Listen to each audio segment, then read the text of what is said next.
Okay, here we go. The Planet Mikey Show. He's about to get crazy and wild. Stay for a while. Don't touch your radio dial. Planet Mikey Show. Kicking it back, sports talk. Listen to that and stay tuned for some giggles and laughs. Go. I just look. Here's the lives. When you think about it. Welcome to the Planet Mikey Show.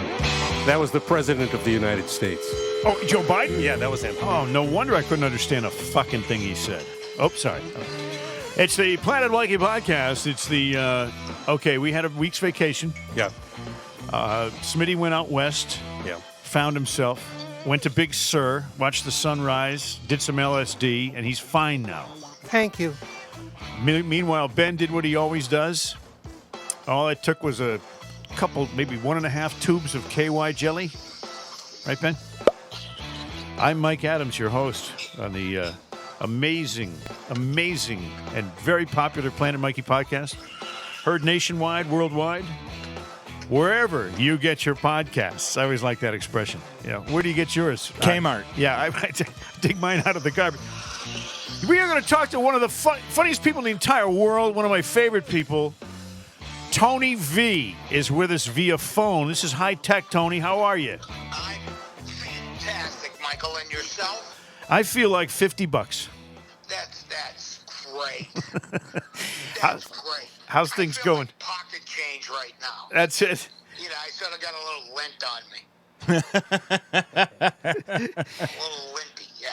So you're still one of the most active people. First of all, you got a lot of exciting things on your calendar. But let me first talk about your IMDb page because I think it's not completely up to date.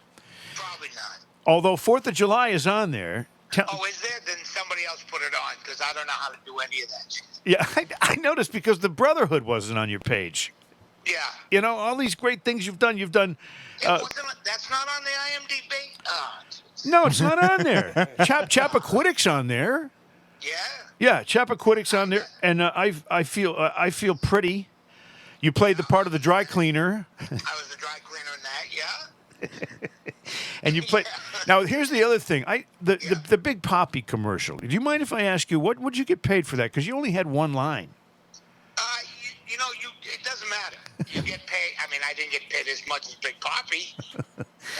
And how about my cousin from Boston? Did he get that one? Same thing. You know, we worked for, SAG. Yeah. I'm slightly above minimum now, but just slightly. And then you get residuals every 13 weeks that it's played. It's funny.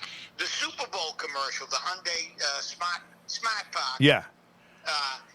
If you have one line or 7, you get paid the same rate because it's, I was there for the day. Yes. And whatever. And I just saw Bobby Wahlberg the other night at a function, and he goes, "Hey, do you think we got screwed on that thing?" I go, "Well, I don't know if they screwed us. I just, you do a commercial like that with big names in the Super Bowl, you think it's Elvis money rolling." Sure, right. You know what I mean? And it was okay. It was certainly worth a day's pay. But they limit it. Then they cut it down to 30 seconds and cut out everybody who's not a big deal. And so it varies. Believe me, I'm not complaining about it. It's just you have these visions of like, oh man, I'll retire early. Yeah, and you go, a big check. Oh no, I gotta get to another VFW hall. the big payday is still on the horizon. Elusive. Yeah. On paper, I look fantastic. Like if you looked at me on paper, I'm living the dream. But then when you wander out there in your slippers to get those residual checks and you open them up, you say, this isn't that much money. No, I still got to go to work. Right? Well, you were also don't forget, when you're part of an Oscar award-winning movie, that's a big plus on your resume. You were in Coda. Yeah. I got Coda won also the Screen Actors Guild Award for Best Ensemble. Oh, right. Yeah, so I was technically in the ensemble, so I am a Screen Actors Guild Award winner. Jesus, that's big. Well, you would think. When they have the ceremony like the Oscars and people go and they get dressed up and You do all that. My award came in an envelope that looked like it'd been run over by every mail truck on the planet. It was sort of, bent at the corners, had tire marks on it. Right. And, my certificate was in that. And someone had dropped it and run over it, as they do, these guys, these mailmen. These days, they don't give a shit anymore. No, they don't care. No. Well, They've that's got enough on their plate. well, you got a big. It's been a good year. Yeah. You're highly active now. Then the 4th of July is Louis C.K. Louis C.K. directed it. Joe List, comedian, wrote it. Yeah, Joe List. He and Joe List wrote it, and it's Nicky DiPaolo's in it, myself, Chris Walsh, who did stand up around here as well, and a bunch of great Boston actors, like serious actors. Yeah, serious actors. When you put serious actors in with comedians, yeah, it's really not a good thing. Well, unless it's the Russians are coming. Right. One of the best movies ever made, by the way, The Russians. I know. It was end to end, wall to wall. Yeah, nice boy. Please to beginning from street, please. So this is a big thing for you, though. This movie, because I guess it's showing in Portland, Maine, on the 20th of August, which is coming up this weekend, right? Yeah. The 21st at Hampton Beach. Yeah. The 19th at Lowell. 19th in Lowell. Oh yeah, I forgot Lowell. And Louis is doing shows around them. I think he's like showing the movie and then doing stand up. Oh, that's a great package. Yeah, I know he's in all of those places, so that would seem like a really good thing to do. Yeah, and it's really a good movie. Like when we signed on to it, we thought it was going to be this, broad, pull my finger kind of movie, and it wasn't. It's really a heartfelt look at a very dysfunctional family that turns out at best ambiguously. Well, so you've given it how many tomatoes? Here's what I'd say.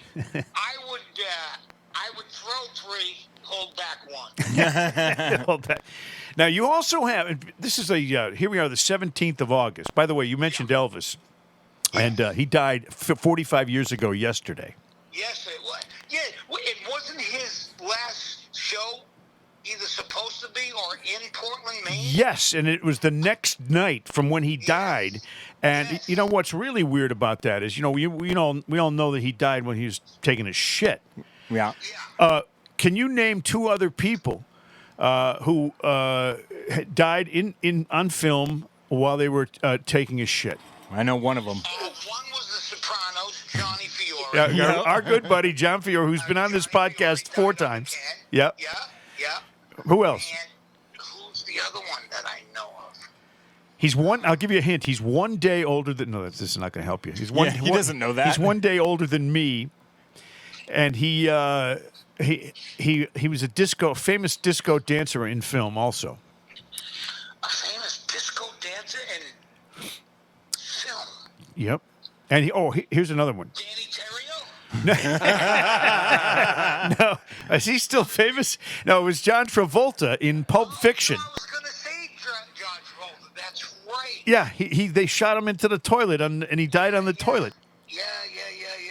That's weird. I'm going to do. We should do a whole Netflix series called "Death on the Toilet," and just have all the different guys in the country tape themselves like big fat. I don't know. There was one of them in Young Guns. There was a good one where guys get shot on the toilet. Yeah. So Elvis died 45 years ago, and at the end of tonight's podcast, you won't have to hear it unless you listen to the podcast. But we're going to do the Castiglioke with Joe and Jerry doing blue suede shoes, and taking while they're taking a shit. Oh. Wow, I might have to hang around for that. maybe we'll kill them off in the process. Now here's the. Funny. In Brotherhood, Yeah. I got killed. I got strangled. Right. At end of season 2 in a show called Brotherhood. Right. And that on that particular show, and I think many others, if they like you as an actor and a character, they'll tell you you're going to die, and you usually get killed by one of the stars in a dignified way, which in this case was strangling. Right. If you're a pain in the ass and they don't like you or you cause trouble on the set, they will not tell you you're going to die. And then you find out when you're doing the table read. I heard that. That's exactly. Through that a couple of times where we were in the middle of the table read and would get to a part and the actor would go, "Wait, I'm dead?" What? What? I was just starting to like this. I heard that exact scenario happened to Joe Pantoliano on The Sopranos. Oh, he didn't know until the table read and then flipped out and left. He really? Yeah. He didn't know his head was going to end up in a bowling ball bag. That was unbelievable. So you have more exciting stuff aside from your New Hampshire thing with Jimmy Dunn, which is the 18th. Oh, the Hampton Beach Comedy Festival. Yes. Yes. Inappropriate bumper stickers sold separately. But you've got a big thing at Fenway Park, man. I mean, have you? Apparently, there's going to be a comedy show Sunday night, the 21st, featuring Bill Burr. Who? And yours truly. I'm opening for Bill Burr at Fenway this Sunday the 21st. That's like 30,000 people. Yeah, yeah. Have you ever done a gig that big in your life? I mean, how could you? Did you play Woodstock? I've done I've done outdoor things like that with like 20 or so. And I one time did open for the Village People on City Hall Plaza. It was like a free event. And that had to have upwards of 25, just sort of milling about. And that one was memorable for me, not only because I was opening for the Village People, which is, a very auspicious thing. Yeah. But I was doing pretty well in front of them. And I was about 25 minutes into a half-hour set. And there's a woman. Now, you got to see, there's a sea of people, right? Yeah. And there's a woman right up against the barrier. They leave like a 6-foot area in case anybody jumps over to try to get me. And there's a woman right down front. No one else can hear, and she looks at me and she goes, "Hey." I go, "Yes, ma'am." She goes, "You're pretty funny." I go, "Thank you." She goes, "What are you doing here?" I'm waiting for my lift ride. Yeah, I go, "I was just walking by, and they asked me to come up and say a few words." I didn't even have a chance to change my shirt. I just came up here. The way that happened was Mayor Menino at the time asked for me specifically because I was one of the few comics working that didn't make fun of him. Oh, I see. So that's why. See, that's why you got to be nice to people. Yeah. You get more gigs. Yes. Well, listen, it's also the way the Fenway Park gig came up. I've known Bill for years, and early on in his career, I was kind to him when others were not. So he remembered that, and he remembered that, yeah. And so he roped you into the biggest gig I've ever heard of for a comedian in front of that many people. This is history making. He'll be the first comic to sell a show at Fenway Park. Now, are there still tickets available for that one? Because that obviously there were 30,000 to begin with. Yeah, I think it's north of 30 right now, and I don't know how any of the ticketing works or anything. I just show up and tell my dick jokes. Now, so let's let everybody know though, because Tony V. Tony V. comes with my highest recommendation as a comedian. I've seen him in first time I saw you, I think, was the Whinies. Oh yeah. Because you knocked the shit out of that. That was great. And then they were very concerned about that because Lenny Clark had it, and there's nobody Lenny Clark. And then I think they started in the back room with Davio's, and then we ended up working the garden, right? At one point, and those are always a hoot. And they go, "Oh no, we like Tony, but we don't know that we get it." I go, "Listen, I get it. It's nitwits who call it your radio shows. What's not to get?" It's the Weiner line, for God's sake. Yeah. And then I saw you at you did a Wakefield and Veritech at the Comedy Club in Boston there at Faneuil Hall. Oh yeah, the pitching in for kids. Yes, and I thought I was drinking that night too. It was great. I was also fasting. I was fasting for my colonoscopy and drinking at the same time. It was beautiful. So you get up there. It was like you were giving away a trip to Yankee Stadium on a Fung Wah bus. I'll never forget this. Here's the first prize. You get to go to Yankee Stadium on a Fungwall bus. And the bids weren't going high enough. He said, look, for $100 more, we'll let you drive the Fungwall bus. That was when they were having all their crashes. That was beautiful. They were bursting into flames and everything. Yeah. Yeah. So Tony V, tomorrow night, tomorrow night. Say that time. Somebody might hear this podcast after tomorrow. The 18th in New Hampshire. Is Gus gonna be with you? Yeah, my son Gus is coming in from the West Coast, but my son lives out in Los Angeles now. Yeah. And he works on the Jimmy Kimmel Show, and he started his own comedy career. He's got a show once a month at a place called The Yard. His show is called Bug House. He books it and hosts it and runs it. And He's doing great. Bill Burr last month did his show. They worked it out completely behind my back. Beautiful. And Burr just, said he would do the show, and it gave him a huge boost. And then afterwards, this is so funny, guys, for a long time. Burr calls me. He goes, "Hey, your son did great. The show was terrific. I'd go back there." And then my son texts me the next day, and then we talked over the weekend. He goes, "Hey, Burr did pretty well. I'm going to ask him back." Smart kid. He's a smart kid. All right, brother. You go right ahead. Oh, that's See great. how that works out for you. Well, I'll tell you what, Tony. We know we gotta do some stuff that's less important than talking to you here now. Yeah. But I want to tell you, good luck on the big show on the 21st with Bill Burr, and the 18th up in New Hampshire, and of course your continued success in your burgeoning film career. And maybe you should get to work on that IMDb page so people know what the hell you're up to. What do you think? I'm sure there are just tens of people scouring the internet, wondering what I'm up to. Well, thanks, buddy. You're the great Tony V, everybody. Have a good night, pal. Bye. We'll see you. He's great. Oh, man. I feel bad about that phone line, though. Well, you couldn't get the phone line going, but that's, why? You were talking all those 1-900 numbers last night. Well, besides that, but what a pro. He just decided How is Candy? He would do it with us. She's just fine. I thought it was Crystal you were talking to. No, Candy. That's Sunday nights. Did you dump Bambi? Bambi's Friday nights. Can you keep these straight? Bambi, she's such a dear. I'm sorry. I fawn over her. I really do. I tell her, hey, the buck stops right here, baby. You know what I'm talking about? And she goes, don't. Oh, boy. All right, so we're back after a week of Smitty had a great vacation out west. He did lots of stuff, saw lots of things. You went to the St. Louis Arch. Yeah. You went to the Field of Dreams game. Yeah. Did you? You did a rodeo in Texas. Yeah. And you did the nude Foley's Bergeret. Well. Brazier. That's right. Whatever it is. You sent me the postcard. In Louisville. We thank Tony V for joining us. We're sponsored, of course, by who? Who? My Grandma's Coffee Cake. That's right. Best damn coffee cake in the entire world. And our partners at BetOnline. Yeah. I call it BetOnline.ag because I'm a complete. I like to be complete in my thoughts. You're a rebel without a clue. This is a beautiful time to get involved with this. And by the way, I got to tell you, I'm still working on that same jackpot. I mean, I'm still betting house money. I'm telling you, because I'm good.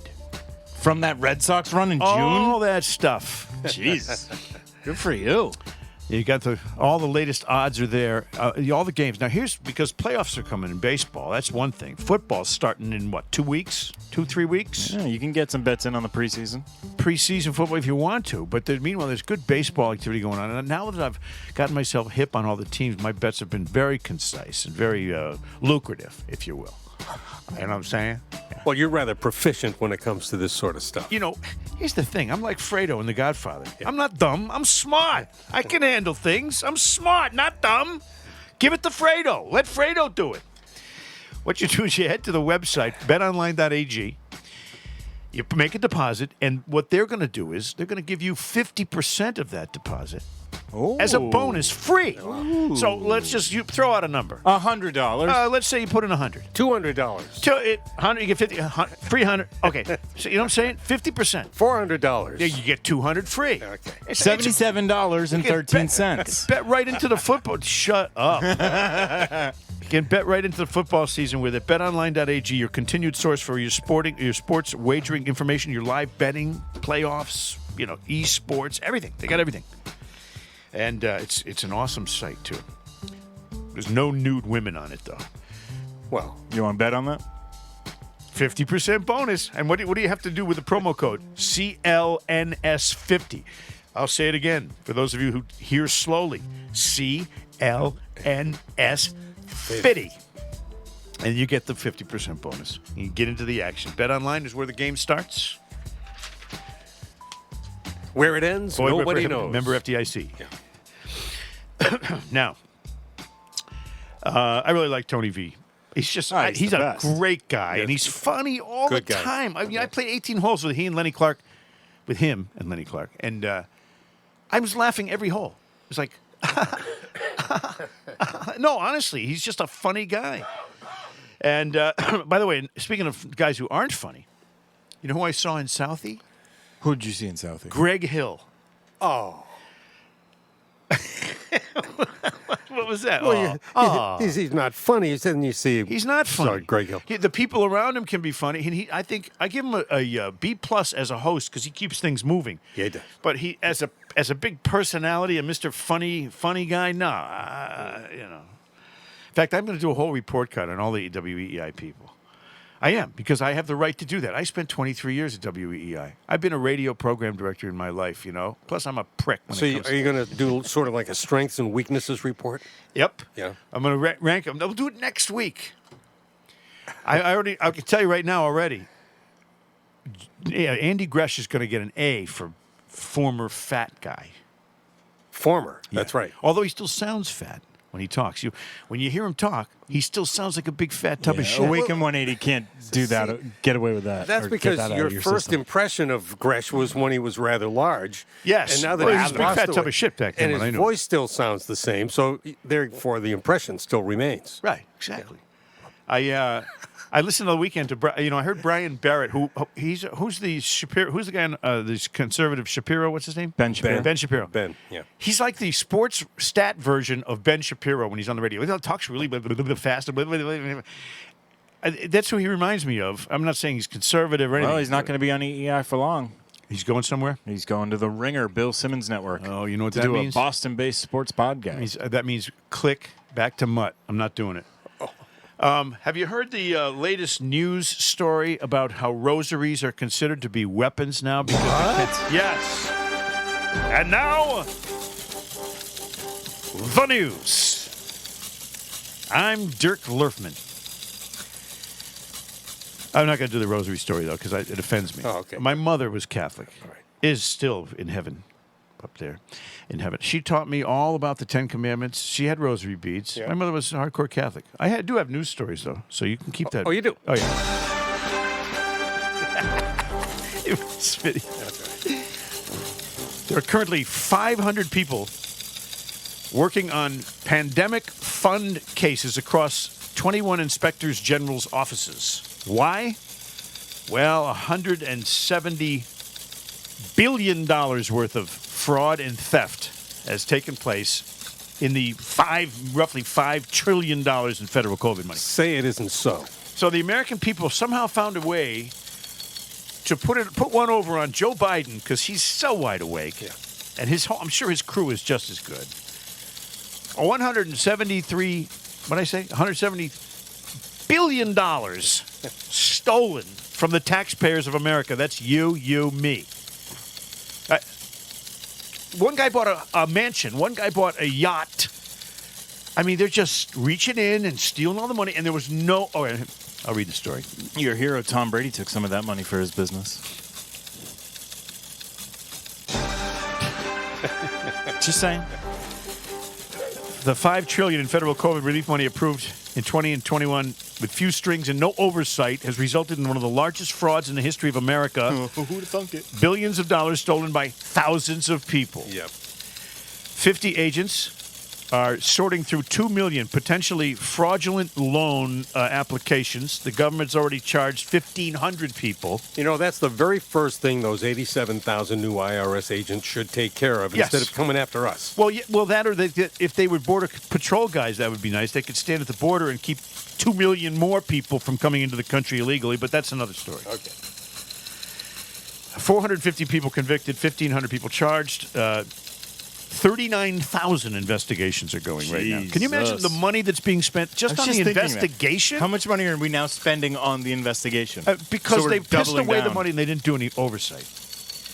The Justice Department's charged people with about $1 billion in fraud so far. $1 billion on 150. They're suggesting that other cases involving $6 billion more, but they're never going to get anywhere close to that amount of money back. That money disappears. It goes to other countries. These people are they're robbers. They're thieves. Why didn't we think of this? They're assholes. Is there a cricket in there? Yeah, it's a cricket. Yeah. All right, that's news story number one. There's more? Yeah. And now this just in. Monkeypox Oh, yeah. for dogs. That's right. The first possible case of human-to-dog transmission of monkeypox recently reported in 2 men. Was this sexual activity with the dog? Isn't that how you get that? Well, here's what happened, according to this. 2 men and their pet. Oh, wow. She used to be 3 men and a baby. 2 men and their pet in Paris, France. Oh, God. Dr. Rosamund Lewis, technical lead on the monkeypox response for the WHO. Yeah. Who? The men who live together.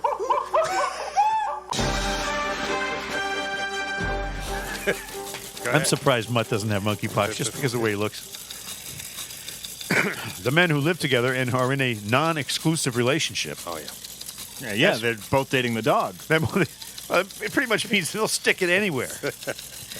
They were diagnosed with monkeypox at a hospital in Paris in early June. 12 days after their symptoms started, their 4-year-old Italian greyhound,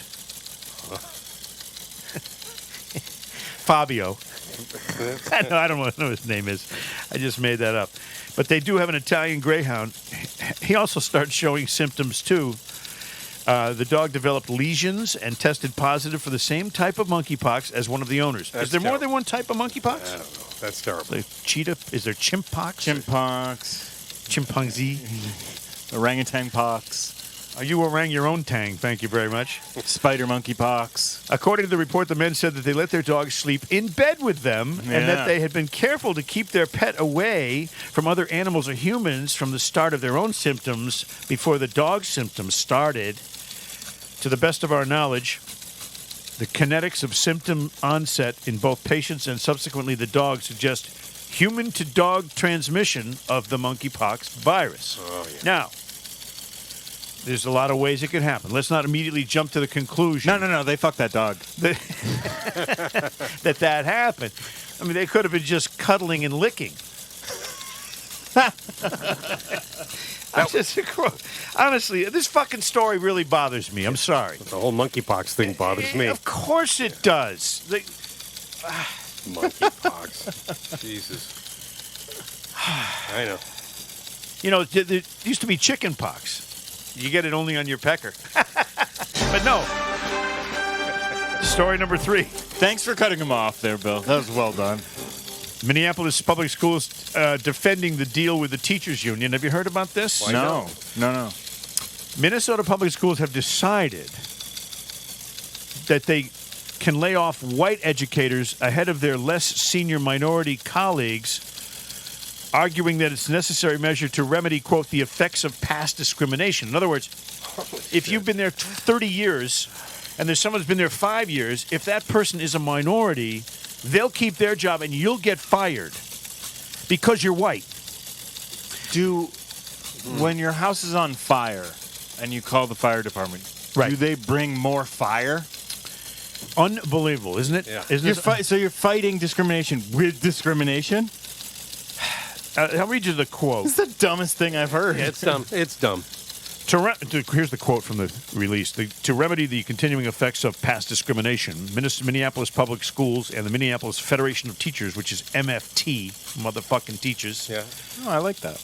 mutually agreed to contract language that aims to support the recruitment and retention of teachers from the underrepresented groups as compared to the labor market and the communities served by the school district. So this heals all the wounds of the past. Is that what they're trying to say? in other words, to prevent discrimination in the future and to remedy past discrimination, we're going to give you discrimination. For today, yeah. That's it.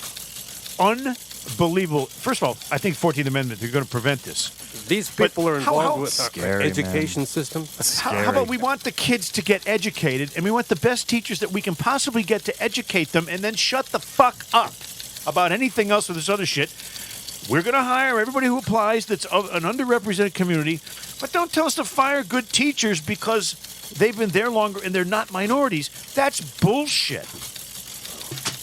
And that's all I'm going to say about That's that. liberal logic. I sound like Forrest Gump when I say that. That's all It's I'm going not to say liberal about logic. that. It's the far left, those psychopaths. Yeah, liberal logic. No. Now, do you guys, any of you two guys, know, or buddy? Hey, buddy! Hey, you guys. Do you know what happened?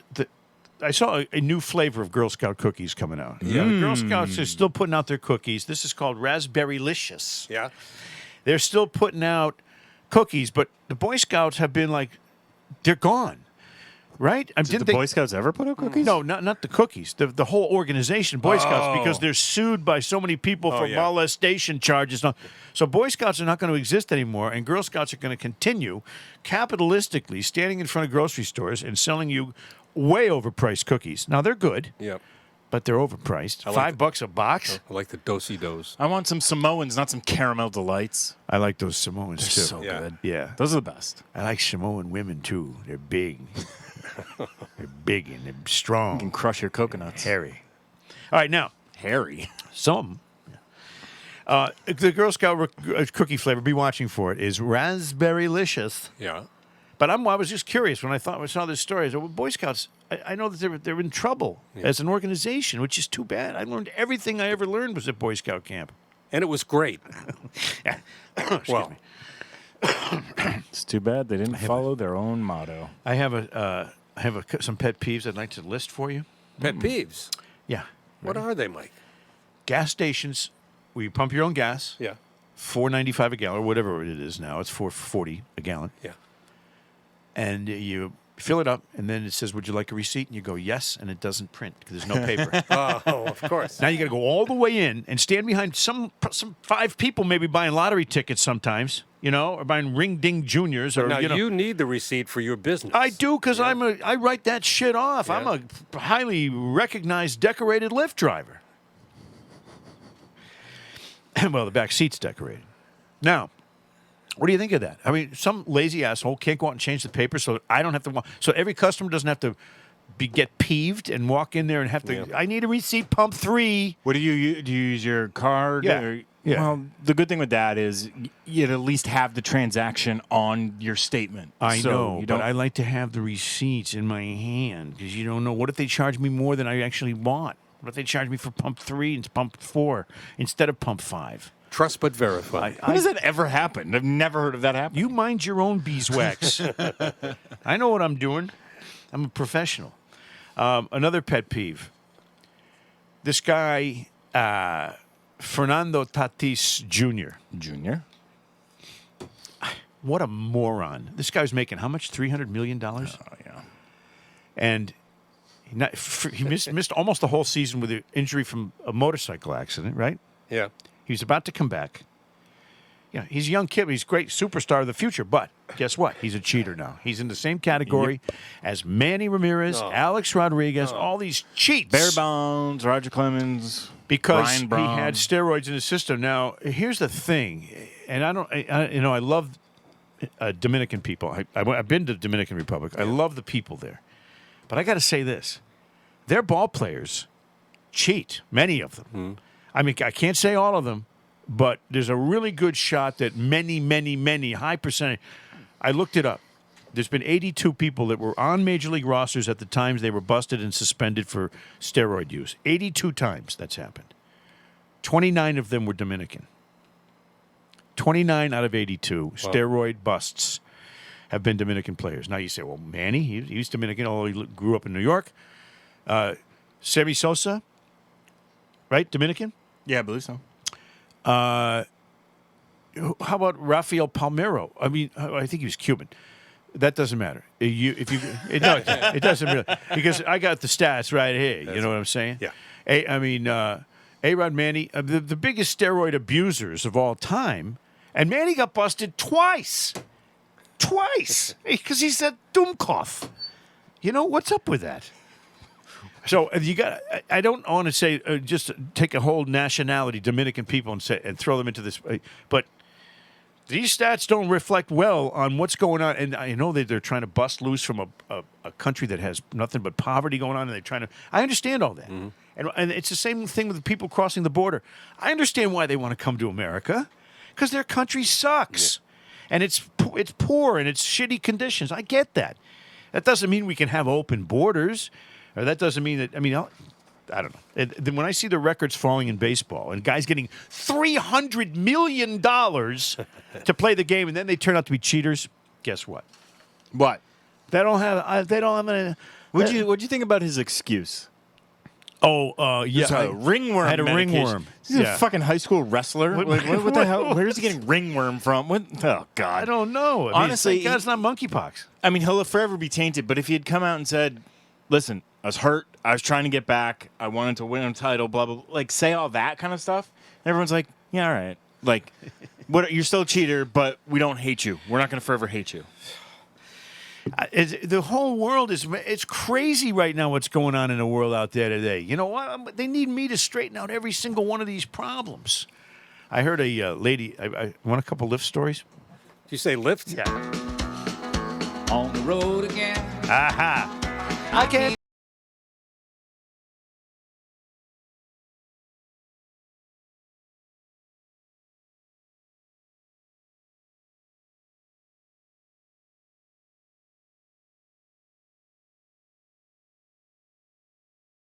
Okay, clapboard, I understand. You know, if it was Board Tree Street, Clapboard Tree Street. Well, isn't that a mouthful? Yeah. What's a clapboard tree? I don't know. Do they grow clapboard? What's a clapboard? I forget. Anyway, I just want to mention that because if you ever go by it, you're going to say, "Oh, there's that street, Clapboard Tree Street." Google it. Let's tell people exactly where it is. I just have a list of 11 crazy street names. Oh, Fresh Holes in Hyannis is great. Fresh Holes Road. Yeah, I took a picture of that. I actually stopped and took a picture of that and sent it to my kids. Noisy Hole Road in Mashpee. Noisy Hole Road. Burning Bush Road. Only redheads can go there. What sound effect would you play if someone said, "I live on Noisy Hole Road"? Would you have one for? No. Then what would it be? It'd be Noisy Hole. Smitty's coming back now. He's coming back to us. How about Captain Bacon Road? Captain Bacon, sure. Nice. Chickatobit? Yeah. You know that road? Yeah, Dorchester. It's up near the Blue Hills. But Clapboard Tree Street. I mean, come on. Anyway, so I pick up this. I had this one nightmarish day where I pick up this guy, and he's an African guy from Africa, you know, and he's in the back of the car talking on the phone to somebody in African. I don't know which language, but I don't understand a word he said. And he's telling me where to go. I said, "No, I know these roads. We're stuck in traffic." He wants to go from Worcester to Malden. Oh. It says an hour and 29 minutes. He says, "I'm trying to figure out shortcuts. I'm a Lyft driver. I know what I'm doing. I can avoid that like the plague." He's telling me where to go. I said, "You know what?" I said, "I know where I'm going, and I do this for a living. And just get back on the phone and talk to your friends." And I ended up shaving off 24 minutes. Took an nice. hour and 5 to get to Malden. So I felt good about that. But I felt like telling the guy, you don't have to tell me what to do. You're from somewhere in Africa, and I live here. I do this every day. Then the next guy I pick up is a guy who's Asian, doesn't speak one word of English. I don't know if he's Chinese. I have no idea. Pick him up. Strong smell of cologne. I'm going 5 miles. He says, he doesn't say anything. It says 5 miles, 29 minutes. Like, what's this crap? Boston traffic. It was unbelievable. They had Then I was like, "Oh, this is impossible." So I'm going to head home. I get by Newton. I'm going to head back home. I get another call. Go pick up somebody to Sheraton Needham. It's 3 Lord of the Rings dressed in full costume, and they're going back to Southie to this convention of Lord of the Rings shit or whatever. And they're talking the whole time about gaming and all the shows they do and the costumes they wear. And they were talking so loud and so often, so much that I couldn't even hear the traffic report. And I'm like really annoyed. I said, "This is 3 rides in a row." So you got like a live action Big Bang Theory in your backseat? Oh, and they were just so annoying because they were so into whatever, weird lifestyle things they do, dressed in costumes.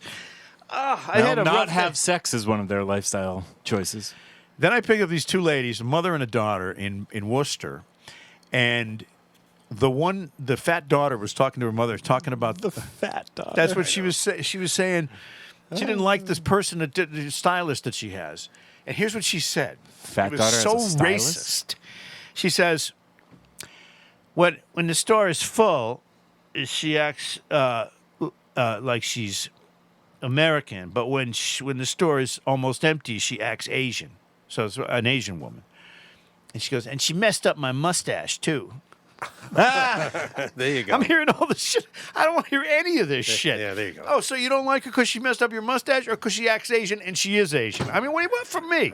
Right? I'm telling you, the people in this world. True life lift adventures. Eckersley announced his retirement. He's going to go come out of the booth and he's going to go retire somewhere. One of my favorite people, Dennis Eckersley. I have 3 favorite expressions he uses. I'd like to share them with you now. Go right ahead. When someone hits a 3-run home run, he calls it a 3-run Johnson. I think that's just funny. Then he had that 3-run Johnson in the 3rd inning.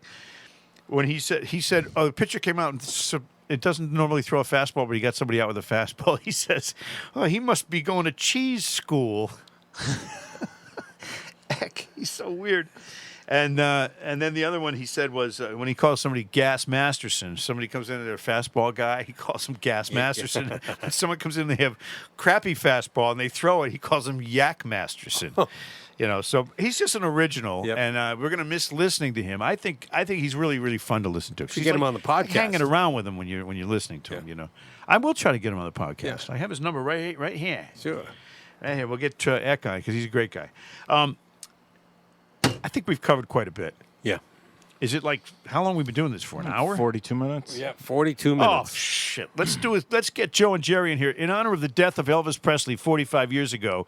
Joe and Jerry have requested the opportunity to sing the Elvis version of the Carl Perkins hit "Blue Suede Shoes." Are you guys ready for that? Yeah. Oh. Yeah.